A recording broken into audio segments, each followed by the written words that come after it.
வணக்கம். நம்மளோட வீடு, நம்ம பிசினஸ் இதெல்லாம் பத்திரமா இருக்கணும்னு நம்ம எவ்ளோ கவலைப்படுறோம் இல்லையா? இன்னைக்கு கொள்ளை காப்பீடு, அதாவது பர்க்லரி இன்சூரன்ஸ் நம்மளோட இந்த கவலைய எப்படி குறைக்க போகுது, நமக்கு எப்படி ஒரு பாதுகாப்பா இருக்க போகுதுன்னு தான் விரிவா பார்க்க போறோம். யோசிச்சு பாருங்க.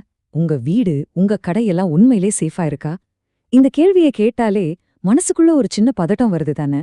நாம எவ்வளவுதான் சிசிடிவி, பெரிய பெரிய பூட்டெல்லாம் போட்டாலும் மனசோட ஒரு ஓரத்துல ச்சே, ஏதாவது ஒன்னு ஆயிடுச்சுன்னா என்ன பண்றது அப்படின்னு ஒரு பயம் இருந்துகிட்டே இருக்கும்.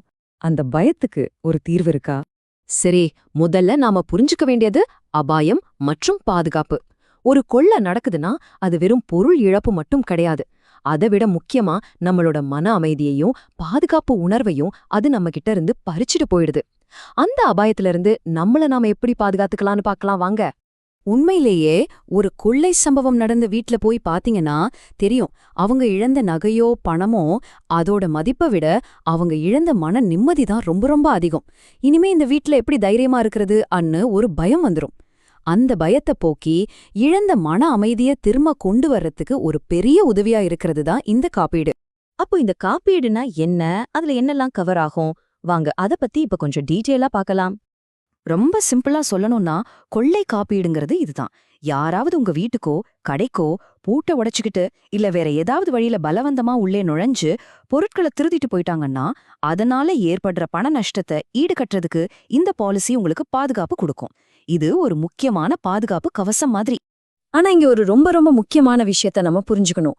இன்சூரன்ஸ் பாஷையில கொள்ளை அதாவது பர்க்லரிக்கும் திருட்டு அதாவது தெஃப்ட்டுக்கும் பெரிய வித்தியாசம் இருக்கு. என்ன அது?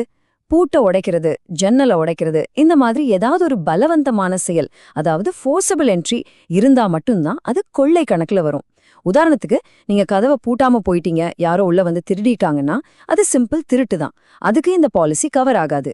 சோ பாலிசி எடுக்கும்போது இந்த ஒரு வார்த்தை ரொம்ப முக்கியம். சரி, அப்போ இந்த பாலிசில எதுக்கெல்லாம் கிளைம் கிடைக்கும், எதுக்கெல்லாம் கிடைக்காது, இதை தெரிஞ்சுக்கிறது ரொம்ப முக்கியம். பாருங்க, திருடு போன நகை, எலக்ட்ரானிக் பொருட்கள் இதுக்கெல்லாம் கிளைம் கிடைக்கும். அதோட கொள்ளையர்கள் உள்ள வரத்துக்காக கதவையோ ஜன்னலையோ உடைச்சிருந்தா அந்த சேதத்துக்கும் கிளைம் பண்ணலாம். ஆனா சில விஷயங்கள் இதுல கவர் ஆகாது. உதாரணத்துக்கு, உங்ககிட்ட வேலை செய்யறவங்களே திருடிட்டா இல்ல குடும்பத்துல இருக்கிறவங்களே எடுத்துட்டா அதுக்கு கிளைம் கிடைக்காது. அதே மாதிரி வீட்டை 30 நாளைக்கு மேல பூட்டிட்டு வெளியூர் போயிருந்தா அப்ப திருட்டு நடந்தாலும் கவர் ஆகாது. இதெல்லாம் பாலிசில விலக்குகள்னு சொல்லுவாங்க. ஓகே, இதெல்லாம் நல்லா தான் இருக்கு. ஆனா இதுக்கு பிரீமியம் எவ்ளோ கட்டணும்? அந்த பிரீமியத்தை எப்படி கணக்கு பண்றாங்க? வாங்க அதையும் தெரிஞ்சுக்கலாம். உங்க பிரீமியம் தொகைங்கிறது ஒரு சில முக்கியமான விஷயங்களை வச்சுதான் முடிவு பண்ணுவாங்க. முதல்ல, உங்க சொத்துக்களோட மொத்த மதிப்பு, அதாவது சம் இன்ஷூர்ட் மதிப்பு அதிகமாக அதிகமாக பிரீமியமும் அதிகமாகும். ரெண்டாவது, உங்க வீடு இல்ல கடை இருக்கிற ஏரியா. சில ஏரியாக்கள்ல திருட்டு அபாயம் அதிகமா இருக்கும் இல்லையா, அப்போ பிரீமியம் கொஞ்சம் ஜாஸ்தியா இருக்கும். மூணாவதா, நீங்க என்னென்ன பாதுகாப்பு ஏற்பாடுகள் செஞ்சிருக்கீங்க. CCTV, alarm system, security guard இதெல்லாம் இருந்தா உங்க ரிஸ்க் கம்மியாகுதுன்னு அர்த்தம். அப்போ பிரீமியம் குறையும். நாலாவது, உங்க பிசினஸோட தன்மை. ஒரு நகைக்கடைக்கு இருக்கிற ரிஸ்க் ஒரு ஆஃபீஸ்க்கு இருக்காது இல்லையா.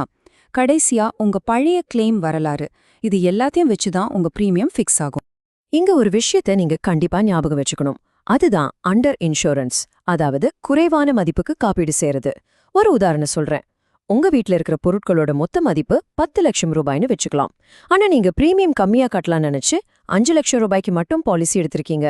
இப்போ ஒரு கொள்ளை நடந்து ஒரு 2 லட்சம் ரூபாய் மதிப்புள்ள பொருள் திருடு போயிடுச்சுன்னா இன்சூரன்ஸ் கம்பெனி உங்களுக்கு 2 லட்சம் ரூபாயும் கொடுக்க மாட்டாங்க. நீங்க மொத்த மதிப்புல 50% தான் பாலிசி எடுத்ததால கிளைம் தொகையிலையும் 50% தான், அதாவது 1 லட்சம் ரூபாய் தான் கிடைக்கும்.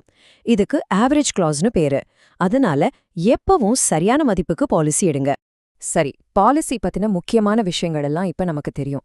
இப்போ ஒருவேளை அப்படி நடக்கக்கூடாதுன்னு தான் எல்லாரும் நினைப்போம். ஆனா ஒருவேளை அப்படி ஒரு துரதிருஷ்டவசமான சம்பவம் நடந்துட்டா நாம என்ன செய்யணும், என்னென்ன படிகளை கரெக்டா ஃபாலோ பண்ணணும்னு பார்க்கலாம். அந்த மாதிரி ஒரு மோசமான நிலைமை ஏற்பட்டா நாம என்ன செய்யணும்? அந்த நேரத்துல பதட்டப்படாம அடுத்து என்ன செய்யணும்னு நாம தெளிவா இருந்தாலே பாதி பிரச்சனை முடிஞ்ச மாதிரி தான். கிளைம் பண்றதுக்கு இந்த 4 ஸ்டெப்ஸ கரெக்டா ஞாபகம் வச்சுக்கோங்க.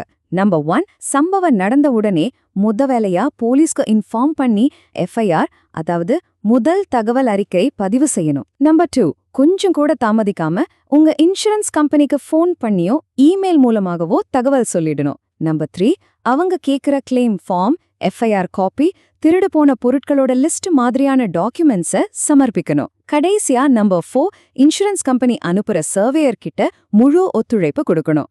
இந்த 4 விஷயத்தையும் சரியா செஞ்சீங்கன்னா உங்க கிளைம் ப்ராசஸ் ரொம்ப சுலபமா முடிஞ்சிடும். சரி, உங்களுக்குன்னு ஒரு சரியான பாலிசியை எப்படி தேர்ந்தெடுக்கிறது? முதல்ல உங்க வீட்ல இல்ல கடையில இருக்கிற பொருட்களோட மொத்த மதிப்பை ஒரு லிஸ்ட் போட்டு துல்லியமா கணக்கிடுங்க. 2வது, 1க்கு 2 இன்சூரன்ஸ் கம்பெனி கிட்ட இருந்து கொட்டேஷன் வாங்கி எது பெஸ்ட்னு ஒப்பிட்டு பாருங்க. 3வது, பாலிசி டாக்குமெண்ட்ட, முக்கியமா அதுல விலக்குகள்னு போட்டிருக்கிற பகுதியை கவனமா படிங்க.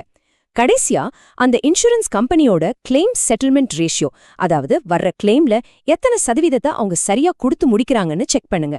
இதையெல்லாம் பார்த்து செஞ்சா நீங்க ஒரு நல்ல பாலிசியை தேர்ந்தெடுக்கலாம். பாருங்க, இன்சூரன்ஸ நாம மாசம் இல்ல வருஷம் கட்டுற ஒரு செலவா பார்க்க கூடாது. அது நம்ம மன அமைதிக்காக நாம செய்யற ஒரு முதலீடு. ராத்திரி நிம்மதியா தூங்கணும்னா இந்த முதலீடு ரொம்ப அவசியம். இப்போ நீங்களே உங்களை கேட்டுக்கோங்க. உங்க பாதுகாப்புக்காக, உங்க மன அமைதிக்காக அந்த முக்கியமான முதலீட்டை இன்னைக்கு நீங்க செஞ்சிருக்கீங்களா? யோசிச்சு பாருங்க.